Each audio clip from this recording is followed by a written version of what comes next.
I think that you know what. Now, what I don't know.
Mr. MacArthur.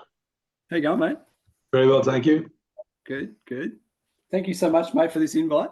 No problem at all. Young Dave O'Brien is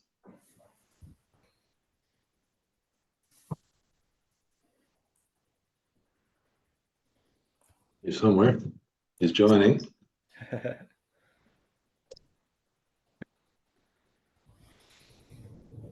He's a good-looking rooster with that picture, that's for sure.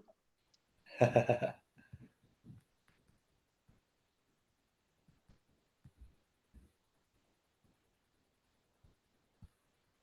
you been, young Zach? Going well? Good, Mick. Yeah, just got back from swimming duties with the youngest child. Oh, yeah. Yeah, so we're I've just run into the house and straight upstairs, mate. So yeah, I've been kicked out of my office because one of the girls is studying, so I'm in the bedroom. I'm in our bedroom. Yeah. Fair enough. The girls all play netball still, yeah? Yeah, they play Cavs, mate. They're both Cavs these days. Tut, tut, tut. Go ahead. Hey Mick, how's it going? Very well. I'm just out at another Juice Plus event with the Brisbane crew. That's fine. Make sure Ed, they can't listen in. Top secret. Yeah, headphones on. They're good. Mr. O'Brien, how are you?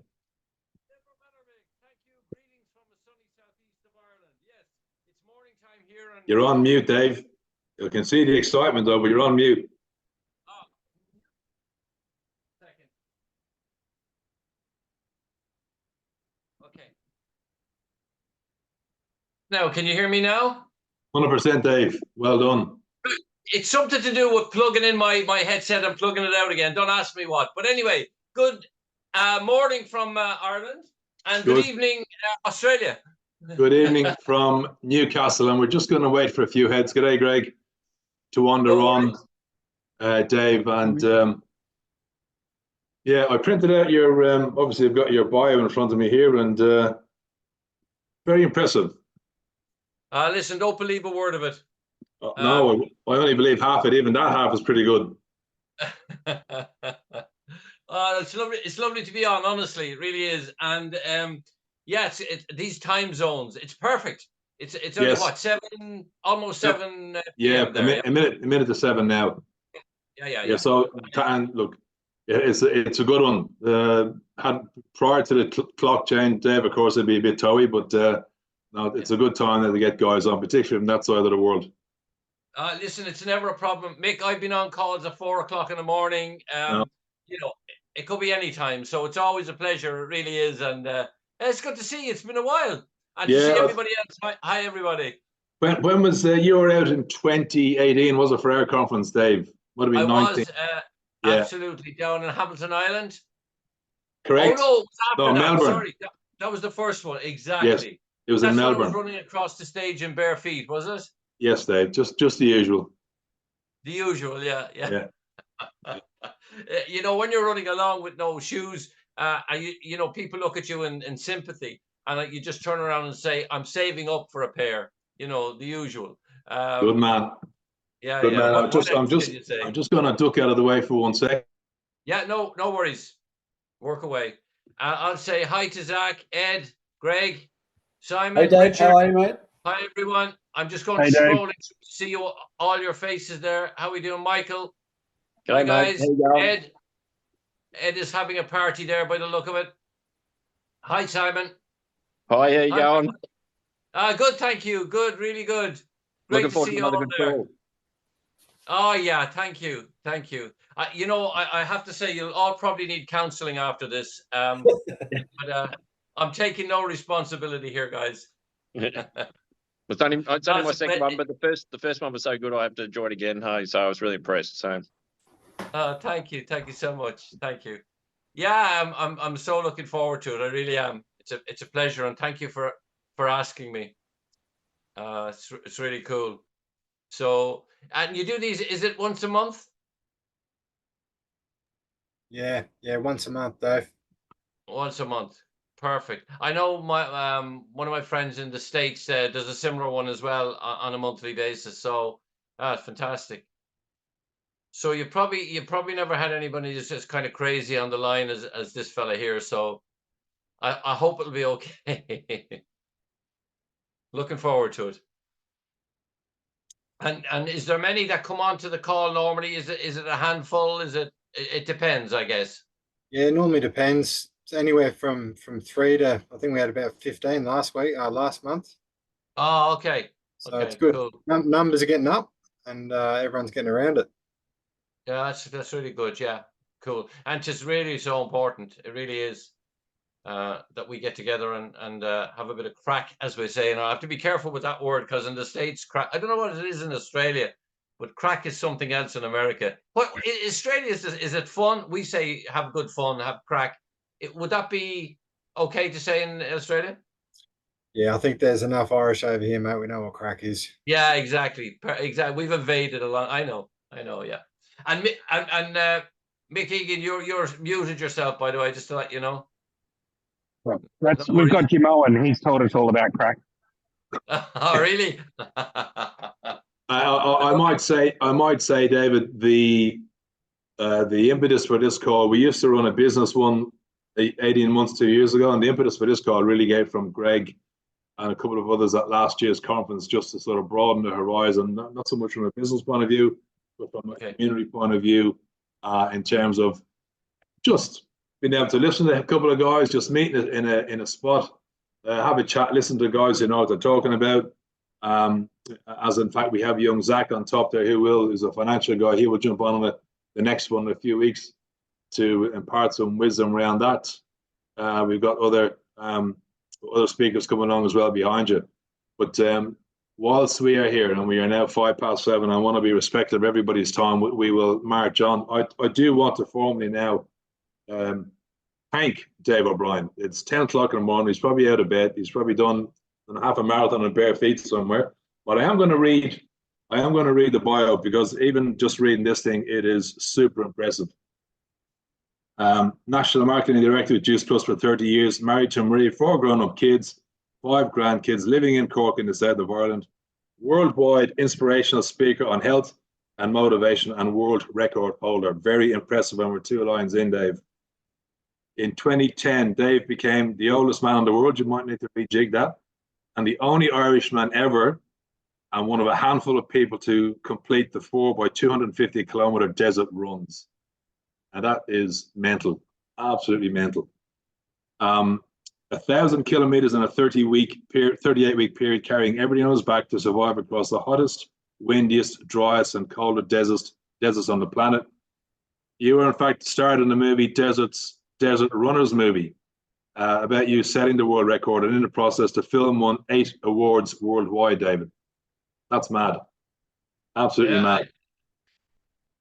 In 40 years of running, 600 races completed, never missed a race or failed to finish due to sickness or ill health. And David says himself, it's just not fitness, good luck, or good genes, it's good health.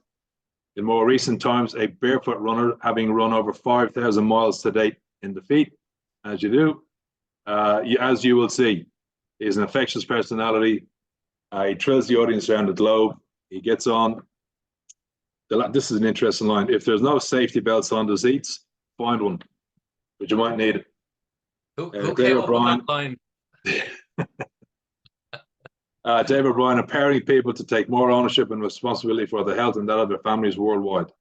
With all of that being said, would you please welcome Mr. David O'Brien from Cork, Ireland. Well on, Dave. Good to see you, pal. Thank you. Cheers. Thank you. Hey, listen, all that stuff. Can I just start by saying that, you know, when you mentioned the movie thing, I was going to talk in, it was very funny. I was going to talk in Long Beach, California, and I made this huge announcement that I was going to become the oldest man to do these 4 races. And that was fine. Everything was good, except my wife was in the audience and I hadn't told her. And she came up afterwards and she said something like, don't let the door hit you on the way out. Charming. But no, on a serious note, my boys were thrilled, Mick. You know, they were saying, oh, go on, Dave, the Irish Superman. You know, all this macho stuff. But my daughter, my wife, my mum, Lord rest her, they were horrified. And it wasn't that they were worried that I get sick or injured. They were worried if I got sick or injured, I wouldn't stop. Yeah. And they were right, I wouldn't stop. And for us guys on the call and any audience, I say to that's not macho. That's stupidity and it's selfishness. And it's funny, kind of looking back, it's very easy to see that. But at the time, I was so focused on doing this stuff. And I suppose, look, maybe if I take you back to kind of where it all started, that's probably the best place to go. When I was growing up, my dad, I was really close to my dad, and my dad left when I was just 10 years of age, just before my 10th birthday. And, you know, I had 4 siblings, myself, he'd 5 kids. And so I went everywhere with my dad. I mean, it was just that way it was. And, you know, I have very, very fond memories. And one day he wasn't there. And my mum just said, like, you know, he's gone to England to work. And she's my hero because she never bad-mouthed, never said a bad word or anything. He just took off. And it was funny because I remember at the time we were in this nice house. Dad had a good job. And we ended up in a council. The city council gave my mum this small little house. And on this particular day, this truck came along. I have vivid memories of this truck. And they took a few of my mum's belongings from this lovely house we had. and they brought us to this, which was a fabulous, a working class area, which is the people were the salt of the earth. I mean, it's an ill wind sometimes. They're beautiful people, but so they came to the house and they unceremoniously dumped the furniture in the front garden. I don't know what my siblings were doing; they were playing around, but I was in the garden with my mum. And I remember looking, I was holding on to her when this stuff was happening. And I remember looking up to her, and I remember looking up to her, look at her eyes, and I'll never forget the look in her eyes. And in that moment, mate, I don't know what it was. I was only 10, but I made an instant decision, no matter what it would take, that I would make sure my mum was okay.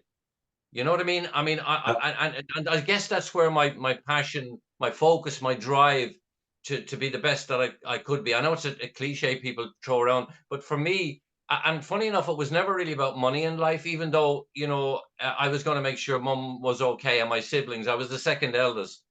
But the whole beauty of the thing is my mum, and I realized that, many years later, my mum gave up her freedom so that her kids could have theirs.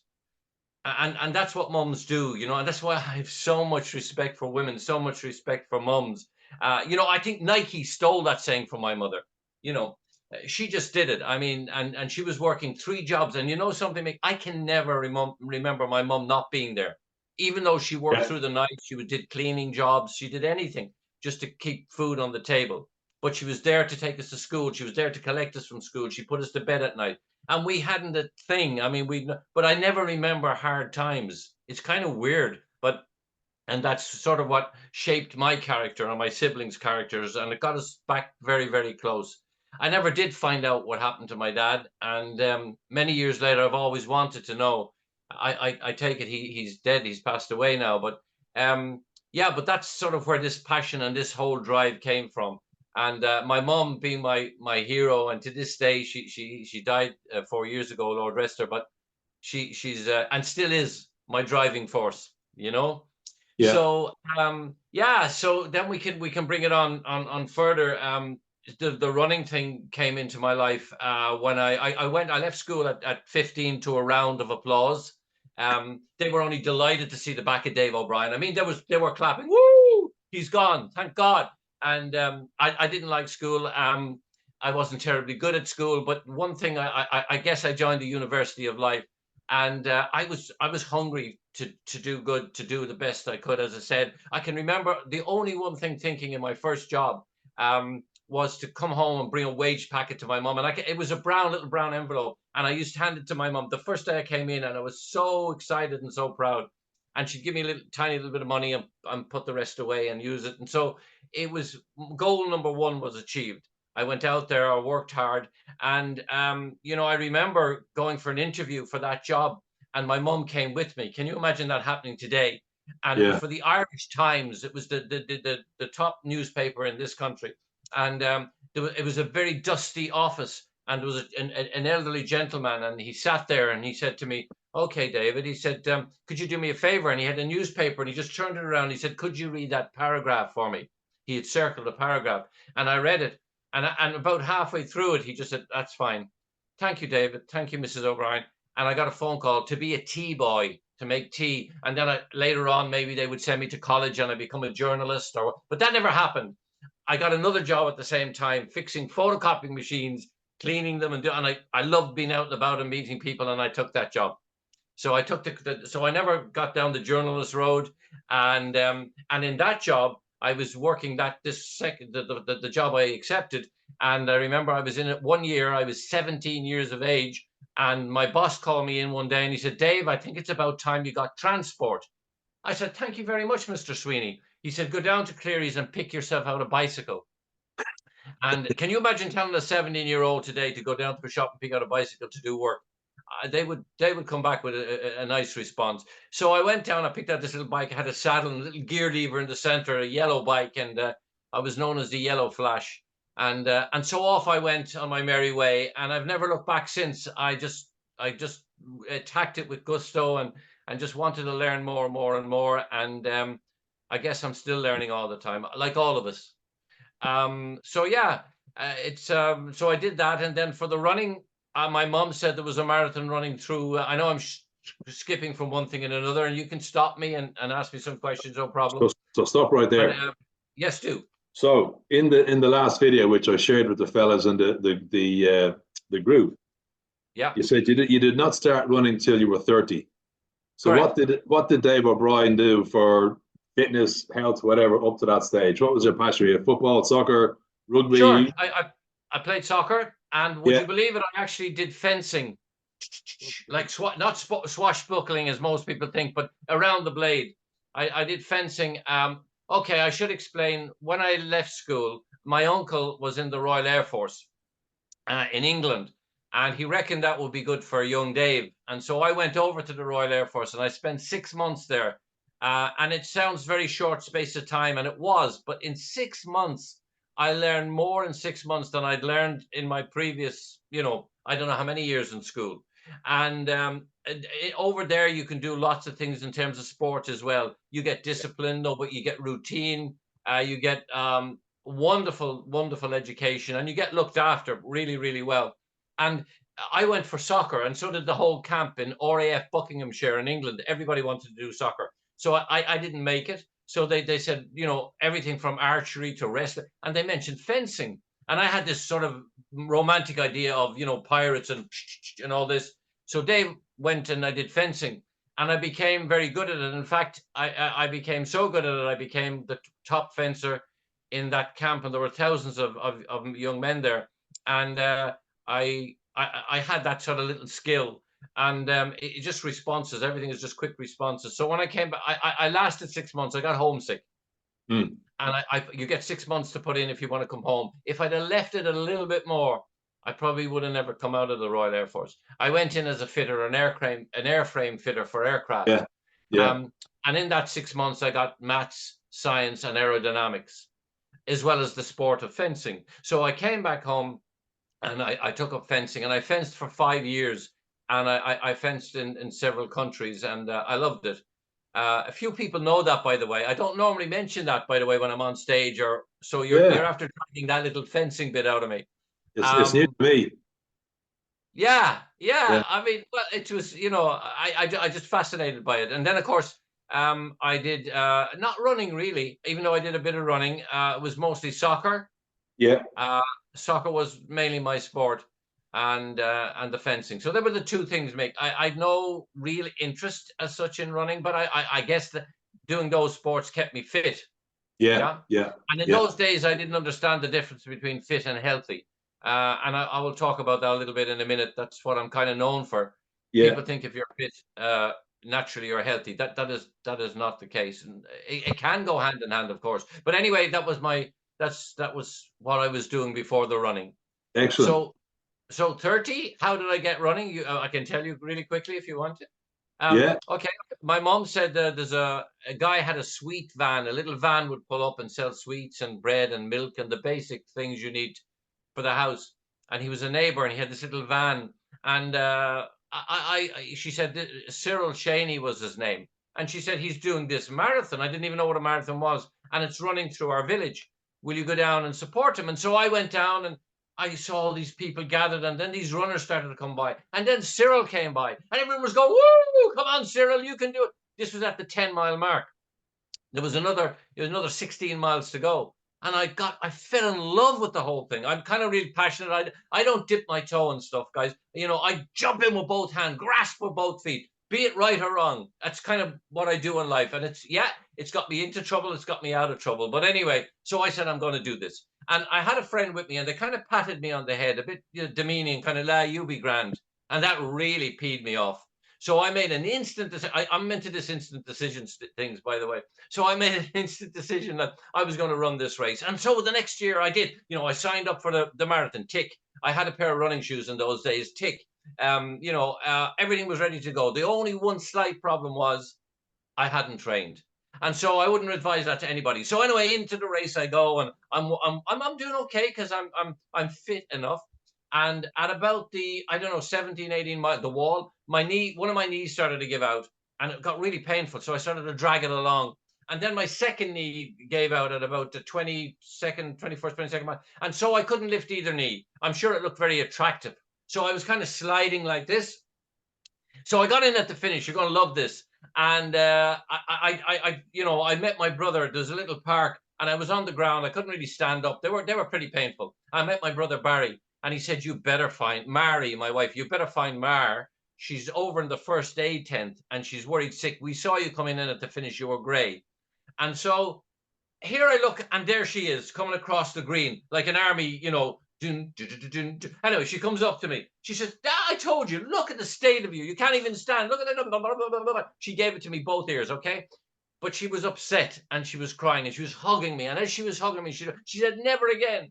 And I looked over her shoulder at my brother Barry and I went, I made another instant decision that if I could repair these knees, that I would do one more marathon and I would do it without injury. Yeah. And so that was the goal. Well, the news is since then I've run, I don't know, I'm probably up to nearly 1,000 races around the world now. And everything from cross country to mountain running. I hold a record in Ireland for running the 7 highest mountains in 23 hours, 28 minutes. So yeah, that started by running. And since then I'm still running. I was out yesterday for a 10 miler in the bare feet. I'm 70 years of age. Woo! Bring it on. And Good man, Dave. Thank you. And the thing about which I love and I'm so passionate about the healthy thing is that, good health, it should not be just for the chosen few. And it's not just good health either. It's longevity with quality of life. Doctors say to me, Dave, we're living longer. I said, yes, we are, doctor, but what about quality of life? I don't want to be kept alive, on pills and being pushed around on a wheelchair. If there's something I can do to help me a little bit, I'll always stack the cards in my favor. And so I wanted my lips and legs to go in the same direction. You know what I mean? Yeah, absolutely. So yeah. So in all those years running, like my joints, boom, still, thank God they're still really good. I have scaffolding outside my house. They're doing work at the moment. And I was running up, I'm not supposed to be on it, but when the guys went home, I could get up to my gutters. So 3 stories. So I was able to climb up and down these ladders. And I have grandkids. I have 2 of them downstairs now at the moment. We have 5 grandkids we would mind during a week. And so they'd be on top of me doing, spine breakers. And, the kids are okay when they come out of hospital. But no, but seriously, the whole idea there is that I wanted to be able to do these things in life. And later on in life, I didn't want it to come against me. And so, mental health is all about, health at the cellular level, mental health, which is huge these days. And I speak a lot about that. So yeah, so that's how my running, started, watching that marathon coming through my hometown, getting a passion for it. And I've never looked back since. And I don't do competitive stuff these days, really. But if something comes up, who knows in the future? We'll see. And so, Dave, where was that village? Which was in Dublin or Cork? Dublin. Whereabouts? Finglas West. You wouldn't be running through Finglas West these days. You get something robbed. Well, they say if you see a cat with a tail in it in Finglas, it's a stranger. It's kind of rough country, guys. I assure you. In my day growing up, they were salt of the earth. Nobody had anything. None of us had anything. I remember neighbors used to come in, honestly, with some coal on a shovel if they had it, and they would bring it in to us. And we lived off other people's clothes. We had a lovely charity, it, called the Vincent de Paul, and they would come in and they would give clothes, and to us it was normal. And I'm always grateful for that charity because they clothed us, and but people just rallied round. You know what I mean? I mean, it was like today it's a different thing, but you valued everything, and you valued people and close friendships.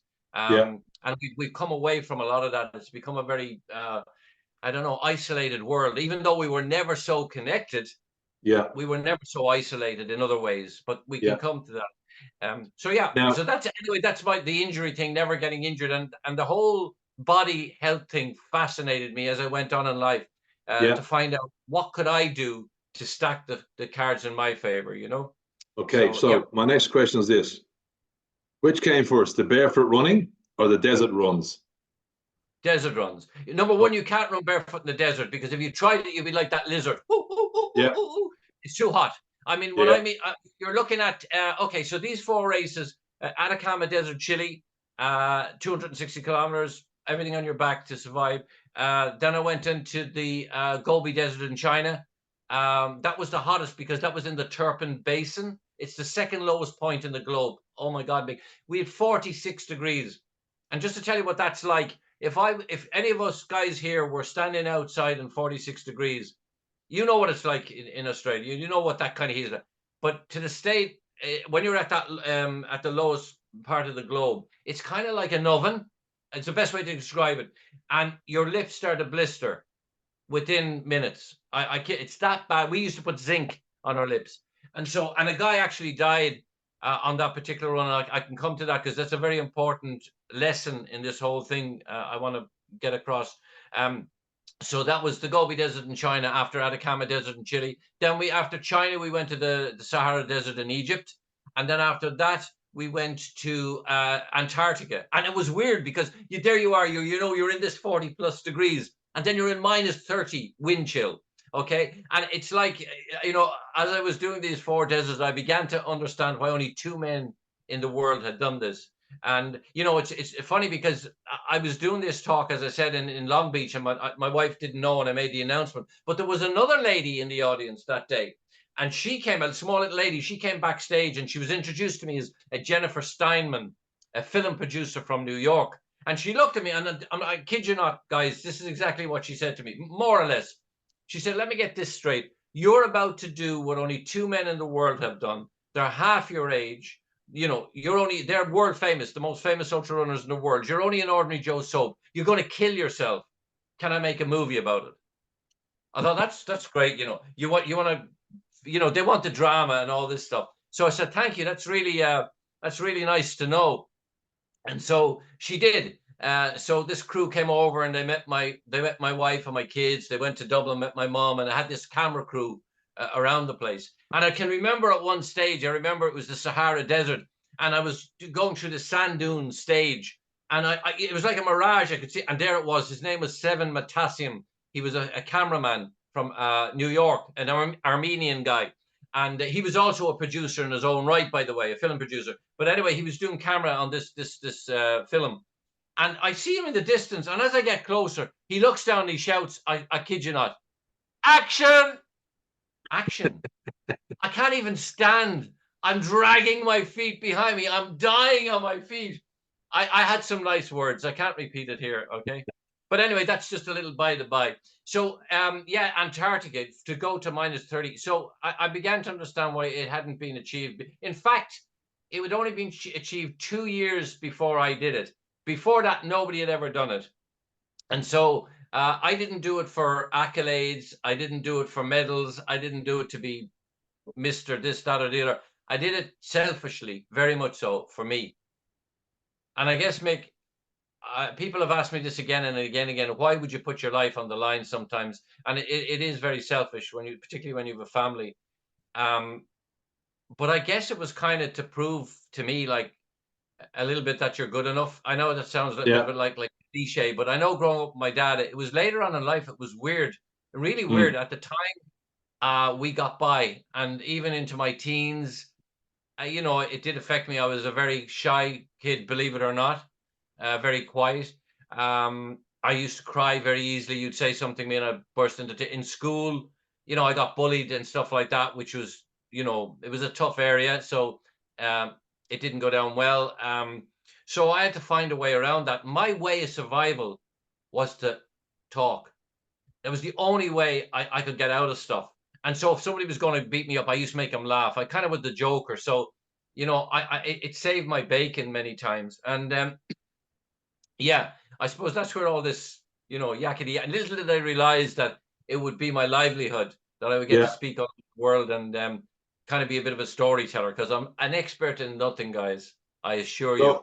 So David, all of you, come on, look at Zach and Ed and Greg and so you're all storytellers. You all have this incredible story. I mean, I just happened to run across a desert. And by the way, Mick, I only ran those 4 deserts. I've run other ones as well, but that year I only ran 4. There were only 4, and I choose to do them. Yeah. There are people who have their desert every day, and they've no. Very true. And they're the people that I admire. They're the people that have to get it. People with bereavement, mental health issues. You name it. alcohol, the list goes on and on and on. They're incredible. They have to get up day after day and put one foot in the other. Now they're the heroes. They're real deserts. 100%. What I did is, okay, that's a different thing. But so that's yeah, I think there's a So, huge so David, just stop just there. So the preparation. So from the time you decided to do it, and you got your head into gear, the preparation required, the logistics required, the travel arrangements required. How do you work out the nutrition required on the 250 something clicks that you're going to run? How did that all come about? Was that a bit of a sort of bit of in the wind, or you just had an educated guess? What was the story? No, you're right. I did a little bit of checking up, but not much. And training was very, very sparse. I'll come to that in a second. But on the nutrition side of it, because you probably see my Juice Plus top here, but I was introduced to it in 1993. Was the water filter days, and then Juice Plus came 2 years later. And I went to a meeting, and I didn't even want to be there, so I got the story of fruit and veg in a capsule, and I kind of laughed at it, and rightly so. If I want it, I'll eat it out of the ground, not in a capsule, thank you. And that was my attitude. And however, I heard something very interesting about it affecting the cellular level, that it was good food encapsulated. It wasn't a vitamin, it was actual whole food. I wasn't sure about it. Anyway, I decided if it can help me 1%, it's worth the price of a cup of coffee. And I've never looked back since. It's been part of my life. My wife and kids took a while to convince. I kind of went on a mission from God, as they say, and I would throw up on people on Juice Plus. You know, it was just, my heart was in the right place, but my mouth was. You know, I found it was just good for me. I wanted for everybody. It wasn't even a money thing. And, you know, as I said, I'd meet somebody and I'd lift them up and their legs would be dangling, and I'd throw up on them on Juice Plus for half an hour. And then when they went to breathe, I'd get a box of Juice Plus and I'd shove it down their throat. Not the way to go, guys. And so I alienated a lot of people in that, but that's because I'm a passionate guy. And so the day I backed off was the day the family started to rally around. And I'm delighted to say since then, my wife and kids are 24 years taking Juice Plus. My 5 grandkids are Juice Plus babies. We don't do magic pills or miracle cures, but we certainly help our bodies if we can give it an extra couple of %. And the company, I think, not just Juice Plus for me was a way of life. It wasn't something in a pill or a capsule. It educated me, and I got to meet incredible people like Dr. Gerard Tulser, the heart surgeon, the first man to perform heart surgery, a particular heart procedure on an unborn baby. The baby was still in the womb. I was only talking to Gerard yesterday, actually. But only for Juice Plus, I would never have met these incredible men and women. And I'm part of a scientific research, a medical group, by the way, which I set up over a year ago. I was telling you, Mick. But anyway, we're not here to talk about that. But the whole thing of cellular repair was huge. So how did I repair for this? Well, I've been taking Juice Plus for many, many years. So my cellular health was excellent.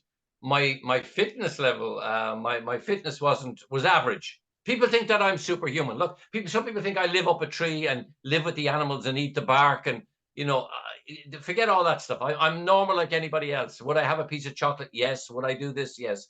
In terms of my nutrition, I've been taking the raw food encapsulated for 30 years now. Which has been incredible. And I have Juice Plus Complete, which is a natural protein, a wonderful protein. So I brought that with me. I brought the capsules with me. I brought nuts, hazelnuts, Brazil nuts, whole nuts. I brought raisins, dried fruit. And they wanted me to take these dried food. And you have to have so many calories. They won't let you run the race unless you show them all the food you have. And so I took all this food with me. But on day one, I started to give it out to people. So I lived on capsules, Juice Plus Complete, and nuts and grains and that kind of stuff, and tons of water. That was it. I think it was the only runner that did that. And for me, it was to have the micronutrients in the capsules and the macronutrients in all the other Complete, the Juice Plus Complete, and so on. It's like a smoothie drink, yeah. So and the nuts and grains. So that was my, if you like. Oh, I brought some porridge oats, sorry, with me. But that was really my nutrition side of it. In terms of training first, I can tell you, this is not a word of a lie. The people who did the film came over to Ireland to film, okay? And after 3 weeks, they went back to America. I never knew this until later on, with their tail between their legs. Apparently, they saw me, they were with me as I was training, and they thought, this dude is insane. Not only is he not going to finish those 4 marathons, he's not even going to do 1 marathon. And what happened was that when I arrived in Atacama Desert in Chile, there had been an earthquake. I was stuck in Charles de Gaulle Airport for 10 days. We didn't think the race was going to take place. Eventually got a flight out. We landed in the Atacama. The airport was closed. It was all cracked and some had fallen down. So we landed on the runway. Very dramatic. And the film crew were there straight away. They were there before me. They landed on an earlier flight. And so, you know, for the Atacama Desert in Chile, they were around. But as the race went on, they started to disappear and started to do a lot of filming of other people. The Gobi Desert came on. They were there and I saw them less. And I couldn't understand what was going on. I eventually found out, to cut a long story, and it is a long story short, they didn't think I would make it. They'd put all their eggs in one basket in me to make this movie. They thought, he's going to hit the road, he's going to hit the ground, we're going to have nothing. So they decided to pick out a couple of other people that were attempting to do a similar thing. And that's why it went from Desert Runner movie to Desert Runners. And it was the best decision ever. Can you imagine having a movie about me? It would be so boring, honestly. But here's a melting pot of other characters, 4 other. It was insane. It was brilliant. So it really worked out well. But so my training wasn't huge. In fact, the longest run I'd ever run, bearing in mind when you run these desert races, day 1, and you're carrying everything on your back. I don't know whether you use metric or not, but about 2 stone you have in your back. And so you run the first day a full marathon, 26 plus miles, maybe the next day 30 miles, maybe the next day 20 miles, maybe it was always around 20 every day. And then the long day, you run 2.5 marathons. So you could be looking at 60, 70 miles. So there's always a long day in there. And this stuff on your back and the sun beating down on top of you. So, and you're probably on your feet for 4 or 5 hours every day. Some days 8 hours on your feet. The longest run I had done in Cork, running around the fields with no backpack, no weight, was about 2.5 hours. So, I mean, I should have been, there's no way in terms of training should I have survived more than a day. They were right. But here's the deal, guys, right? It was never about, it's about recovery and repair at the cellular level. Our bodies are insane. I mean, think about it. You cut your finger, it heals. You get a cold, it goes away. We're born to heal. I mean, this is the thing about it. So if we look after our bodies properly in terms of our diet and our lifestyle, sleep, water, lots of laughter, good nutrition, you know, the list goes on. You would be surprised what the body can achieve. But unfortunately, we put more time and effort into a shopping list than we do our own health. And the other thing we do is we look after others more than we do ourselves. You know, that kind of way? Our partners, our children, our work colleagues. But what about you? Do you know what I mean? And because you know, in order to look after others, we got to look after ourselves first. And so anyway, so getting back to how did I prepare? Sorry, I keep shooting off at different angles here. That was the thing for me, was to have a good cellular repair. And that's one thing that I did have. I would like to think I still have. And so that's the difference. And on the preparation side of it, I didn't do a lot of running, the hard graft with the backpacks or any of that stuff. I felt that I was fit enough. My fitness level was average. Super good? No. Poor? No. Reasonable? Yeah. And that's why I felt with reasonable fitness, excellent health, perfect nutrition, great cellular repair, that my body would adapt. And it did. Not only did it adapt, oh my goodness, I had an incredible run. And so one of the things I can tell you is that I got some bad water. It just happens sometimes in the Sahara Desert. That was my 3rd race. I'd already 2 done. I'd 1 more after Sahara, but in the Sahara I got bad water. I had diarrhea. If that happens to you in the desert, it'll take you out. You're weak. You can't move. It's very dangerous. Oh my God, it's so dangerous. I made a checkpoint. I always remember I was coming to this checkpoint. There's a checkpoint every so many miles, and I was getting my joints were starting to seize up. This is what it does to your body.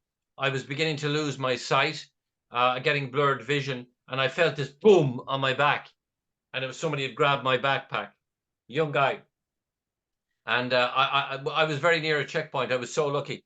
Got me, and we had to climb up to this, and people were pulling me up and stuff. It was embarrassing.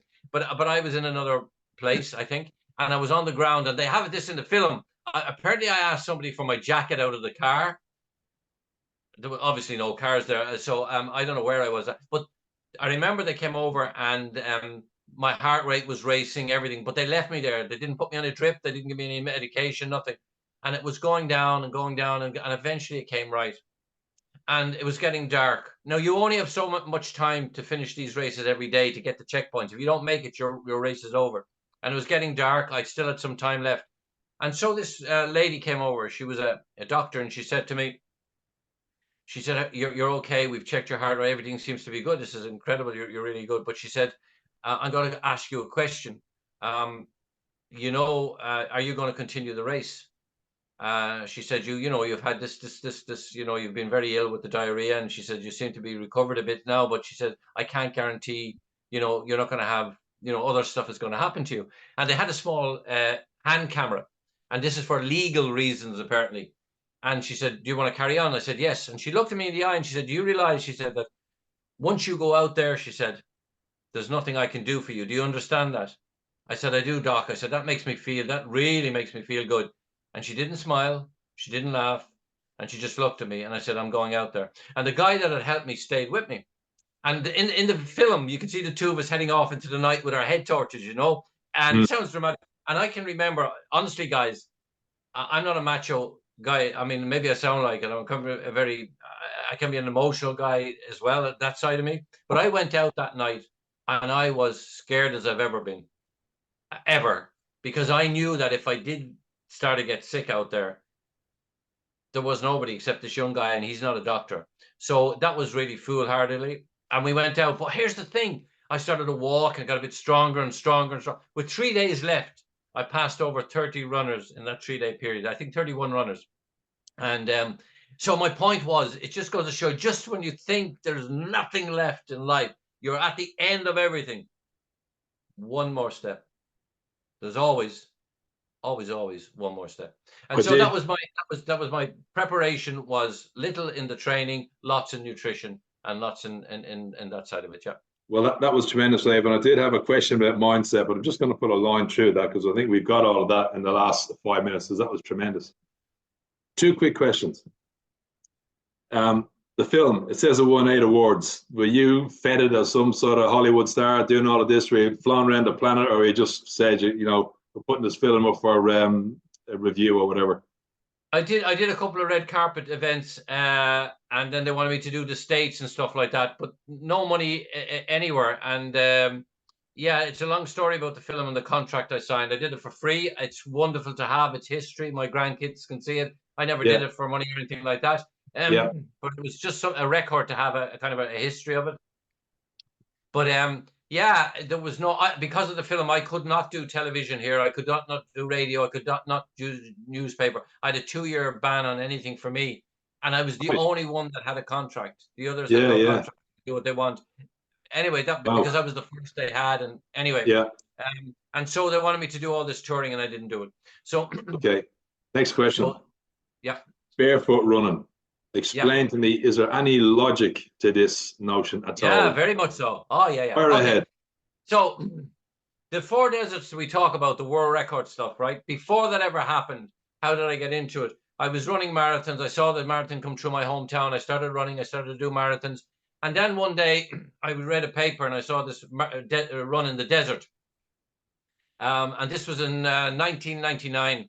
And nobody from Ireland had run a desert run. In the Marathon des Sables, it's called, in the Sahara Desert.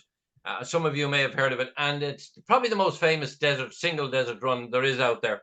And so I looked at it and I thought, in the newspaper, and I said, oh, yeah. And the way you read about it, like it's, it's a 260 kilometers. Woo! I love it. 40 degrees beating down on top of you. Woo! I love it. Blisters the size of plates. Bring it up. And I just needed that extra little push. And then I read about this Italian guy, and he got lost, and he only survived by drinking his own urine. I said, where do I sign? Bring it on. I know that sounds ridiculous, but the more you could throw at me, the more it was like a child who, was going to do it regardless. And so I went into that first race in 1999, and I guess the whole experience for me was just insane. It was brilliant. I just loved it, and so that's where that desert running started. But anyway, there was these two Moroccan guys, the Ansel brothers. They were Moroccans, and they ran on the long day.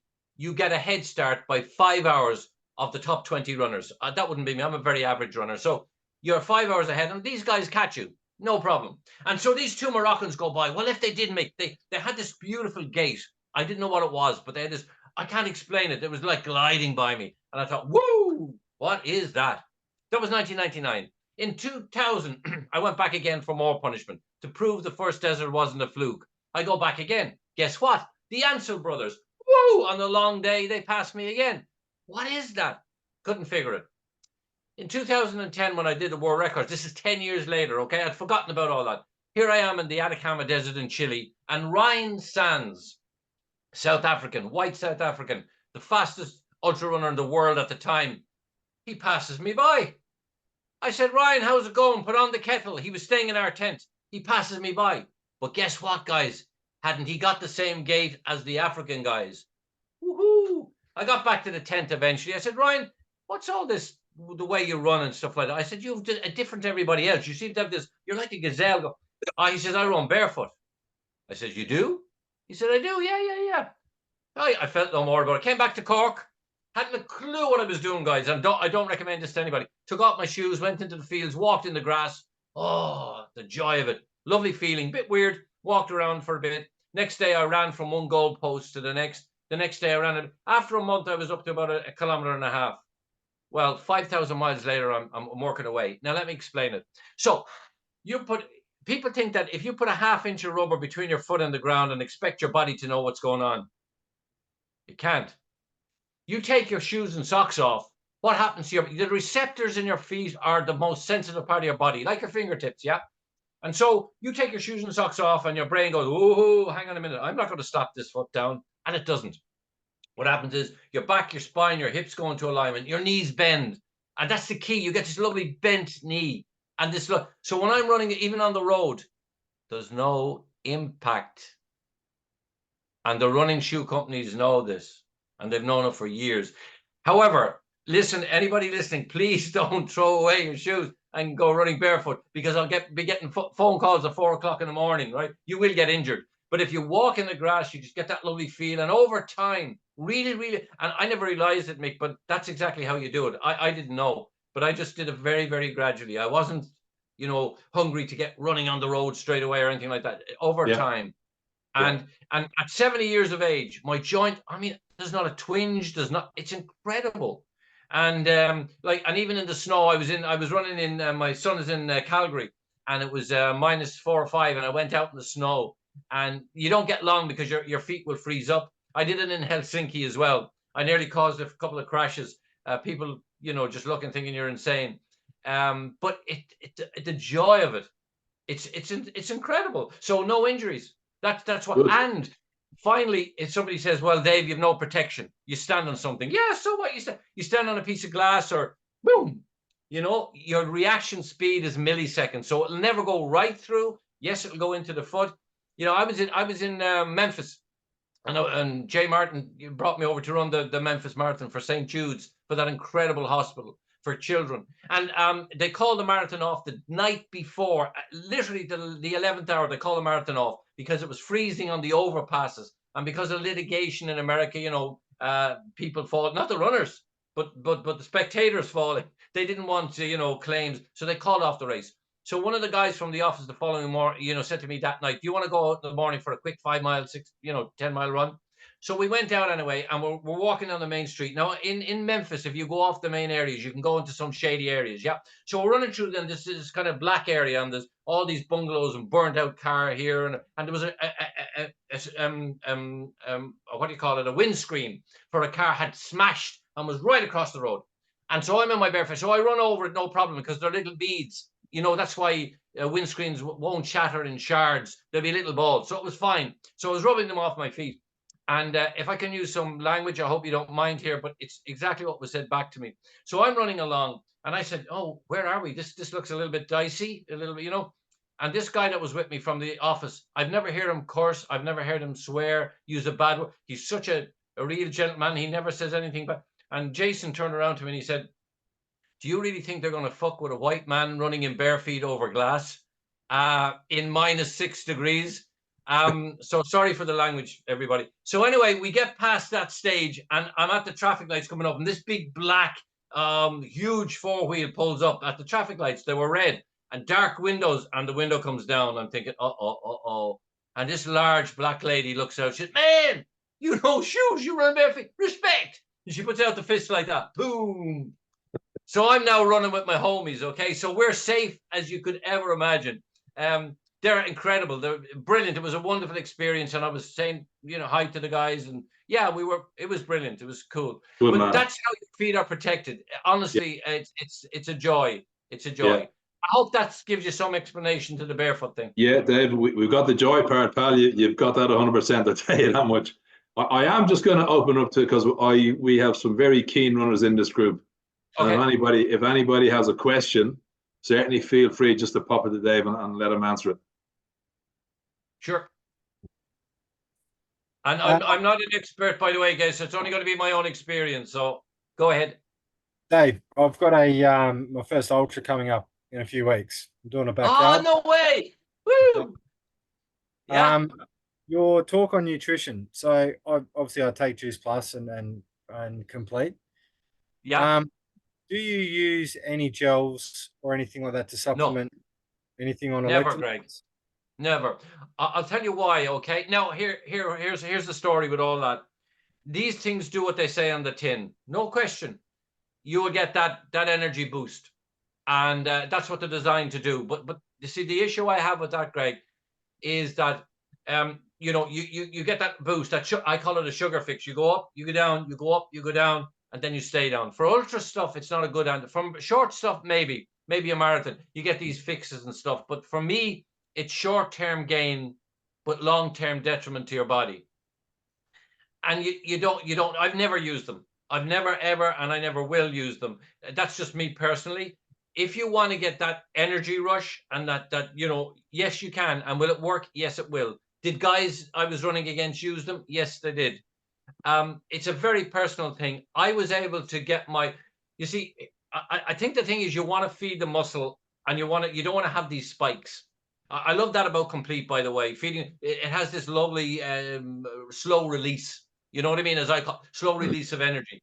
And it's never about outright speed in these things. For me, it's like the tortoise and the hare. You know, it's having that lovely level of energy all the way through. And so that's why I fell in love with Complete. I just love it.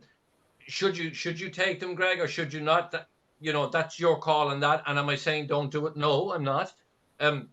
But for me, I didn't want that energy high, energy low, energy high, energy low. Because here's the thing, and you will find it with them. When you get the lows, they're very low. And when I was running these ultras, I never had that, you know, that really, I'm done. You know, I've nothing really left there. I always had that little bit in the bank.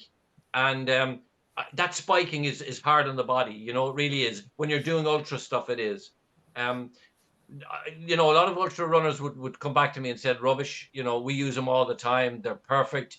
You know, but to look further ahead for me, as I said, the long-term effect of heavy sugar fixes is not good.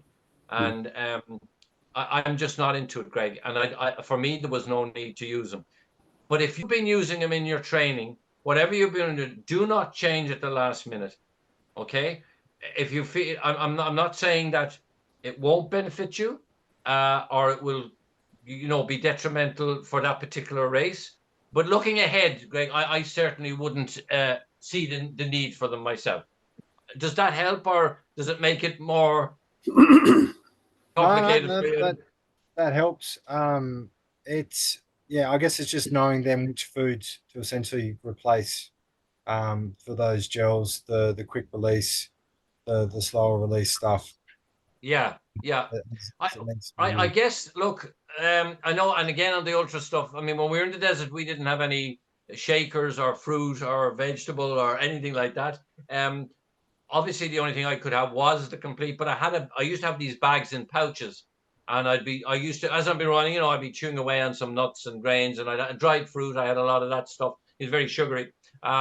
So that kind of was my sugar fix, if you like, in a way. And by the way, I took a lot of Complete. It was horrible because it was in bottles. You could put the bottles here, but in my first races, I physically carried 1.5 liter bottles in my hand because I trained with them. I was so used to it. But the Complete with the sun got really warm, so you're drinking warm Complete. It's kind of yucky with water, but you put it down. But the slow release in that was incredible. And then the nuts and grains and stuff like that, I would chew away. Yeah. So. Well done. Well done. Yeah. Does that help, Greg? I hope.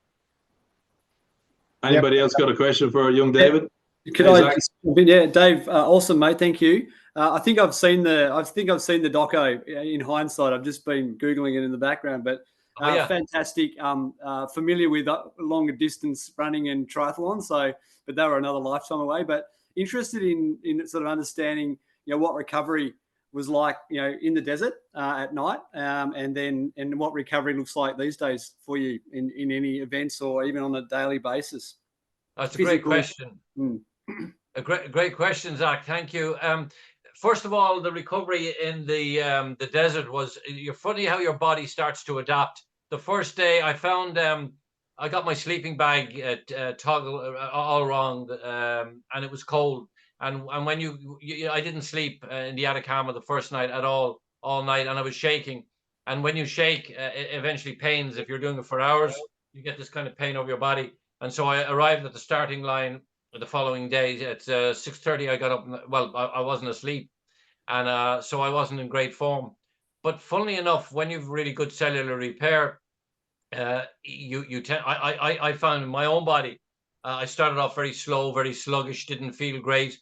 But Zach, it's amazing. I can remember that day in the Atacama as the sun started to come up.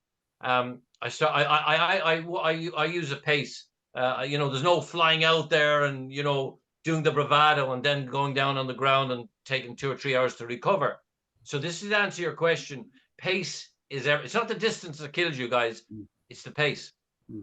And so my pace is really good. And then I had my Complete an hour before I took off. All my caps and stuff like that. So I would take off and nice and easy and make my way at my own pace through the field. I was always at the back pretty much, and which is great because nobody can pass you, but you can pass one or two. And so I always felt that better than mentally than taking off. Like I could have done it at the start many days and gone up and left half the field behind me, but maybe 20-30% of them would pass me out again. So I didn't want to have that scenario. And so recovery for me in the desert was excellent. The only time I got hit badly was in the Sahara with the water, having diarrhea. It just empties your body out. And I remember giving a talk in London, and this guy came up to me. He was a special forces guy. And he said, "I don't believe that story." And I said, "Well, look, and thank you for coming up and being honest and giving." He said, "I'm special. If you get diarrhea out in the desert and you don't have any help," he said, "you're not going to go any further." And I said, he said, "You said you weren't on a drip." I said, "As true as I'm standing in front of you, I was not on a drip. I promise you. I could have if I wanted to. And if I was, I'd say it and I'd be proud to say it because we're all human. But I wasn't." He said, "But I don't understand how you," and I said, "I don't know. I can't tell you except that they gave me several hours to rest. My heart rate came down, blood pressure, everything sort of came down. I was drinking lots and lots and lots. Having loads of Complete, lots of rest. I chilled out, and it just, my body just recovered." And I said, "I can't tell you anything else." And so that was the only time, Zach, that I really got hit in those 4 desert races. Never outside that. Was I tired? And yeah, I was, of course. And but I got into this mode with my body where I just kept this wonderful pace. I wasn't up with the leaders or anything like that, but about middle of the pack. And I recovered very well. These days, recovery is the same, exactly the same. I haven't had any real tough racing. I did a fast. For me, it's still slow. In the fields yesterday, it's a 10-miler, and I came back. I wasn't really tired. The following day, I'm finding nowadays I feel it a little bit at 70. But when I say a little bit, how do I put it? It doesn't. it doesn't really manifest itself in sore muscles or real tiredness or something. You just something tiny in there. I'm blessed. I mean, it's insane. So I have a complete recovery still, and I did then. Fantastic. Thank you. Here's the thing. Could I just really? I'm conscious of time, and I know we're almost up. But this one, I think, is really important. The fitness and health thing I go on about. We were in the Gobi Desert, and a guy had died. We were in this mountain range. It was about 1 meter wide. They weren't mountains; they were like rocks, and about 1 meter wide inside. But the sun made it a melting pot. And when you come across somebody in trouble, you stayed with them, put their head down, put a bit of water on their neck, wait till another runner came, don't leave them on their own, and then you head off yourself. And that's the way we kind of did things. And this guy, in a way, never made it. He was only 1 kilometer from getting out of those rocks. And an American, a 31-year-old American, and he never survived. And it freaked everybody out. They were the age of my kids, most of these runners. And I made up my mind there and then when we heard he didn't die there. He went into a coma. And on the Saturday, 3 days later, he died. They told us he wasn't going to make it anyway. And whether he lay down or fell down, nobody knows. But it's like going into an oven. Your blood will boil and you're not going to make it.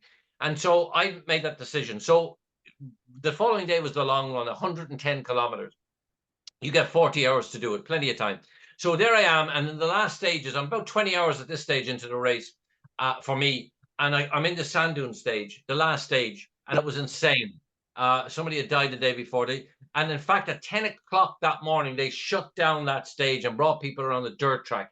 I was the second last runner that got into that sand dune stage, believe it or not. I'm in there. I find this guy on the ground, a young English guy from the British Army. And he's on the ground. He's in a bad way. I have him for 5.5, 6 hours. And I couldn't carry him. I tried, Zach. I put his arm over my neck and we'd go a bit and we'd stop, we'd laugh, we'd cry. You know, I remember kicking him on the ground at one stage, slapping him, anything it took. But he was my hero. This guy took all my pain away. You know, I mean, the only thing I was thinking, dear Lord, please not on my watch, please not, because I couldn't help him medically. Anyway, got him through the finish, and somebody took a picture. And that picture's gone all over the world with me. I put it up on the big screen. You see him there. His head is down, his arm is around my neck. When we got through the finish, he swung his body around and he hugged me like a baby. He cried and cried. Honest to God. It was insane for I don't know how long, but he wouldn't let go. And I used that picture of him with his head down and his arm around my neck. And I now remember, he's half my age, fitter than I could. This guy was running 100 miles. Greg, this guy was running 100-mile runs with a backpack. I wouldn't know what 100-mile was in training if it bit me in the ass. I never ran that distance, okay? So there he is, hanging off me. And I circle my face with a pointer and I say, that's health. And then I circle this young man's head and I say, that's fitness. And that, my friends, is the difference between health and fitness. And then I go on to talk about cellular repair and all that jazz. So that's, sorry, Zach, but Greg, when you were asking me about, you know, nutrition and stuff, that's why I was saying to fuel your body. I don't fuel my body to perform. I'm kind of very different. I fuel my body to repair. Because if you do repair, then you will perform. And so, yeah, will it make me an elite runner or get better times? No, but it means that when I reach 70, as I am now, please God, that I'll still have good health. So that's where I'm coming. So Zach, a great question on that. So I hope that kind of answered it. Thank you very much. Yep. Lovely. Thanks, Dave. No problem. David, a good buddy of yours has just joined the room. He's a bit late tonight, but welcome, young Ger Sheen. Ah, for God's sake, that young fella. Ger Sheen, good to see your ugly mug again. How you doing? And likewise, can you hear me? I can indeed. And can I say, I know this is a Claw Mossing, as we say in Ireland, but it's younger you're looking. Whatever you're taking, I'll get some of it, please. I'm still taking your advice. So, quick one on Dave, guys. I've been following this fella since I joined the company about 15 years ago or whatever it was. And when I heard his talk about the Marathon des Sables and all these crazy runs and stuff like that, and I got an opportunity to do the Marathon des Sables in 2016. And the first call before I even rang my wife was to Dave.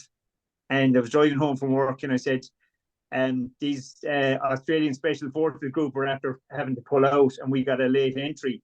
And I said to Dave, you know, we've only got like 5 months to train for this thing. What do you reckon? He was like, just don't even think about it. Just say yes and get on with it. And I did. And it was phenomenal. absolutely phenomenal. And I would definitely do it again. But Dave's talks over the years have inspired me and many others, and I brought many friends along at home back in Ireland. But we were, and you were talking about stardom and all that, carry on. Like, we were at the Melbourne conference, and myself and Dave were joined at the hip for the weekend, and it's like traveling with Elvis, lads. Everybody went. Every part in town, he has an invoice. So, you know, if you ever want to get on the golden ticket, hang around with Dave O'Brien at conference. But at that conference, my mom was very sick at home in hospital, and myself and Dave were getting ready to go to the gala event, and I was messaging her going, "Oh, I'm here with Dave," and she'd been along to see Dave a few times, and she's like, "Oh, he's a lovely man," and all this carry on. And I said, "Oh, I just need to give her a quick call." And Dave was like, "Hang on a second, no. If you're ringing your mother, I'm chatting to her." So he took the phone and he spent half an hour chatting to my mom. She was in intensive care in hospital. And there was all these messages popping up on his phone going, "Come on, Dave, hurry on, you're late for this, that, and the other." And he was doing all the you know, the red carpet stuff and all that. And he's like, "No, this is very important. No, we need to chat to this lady."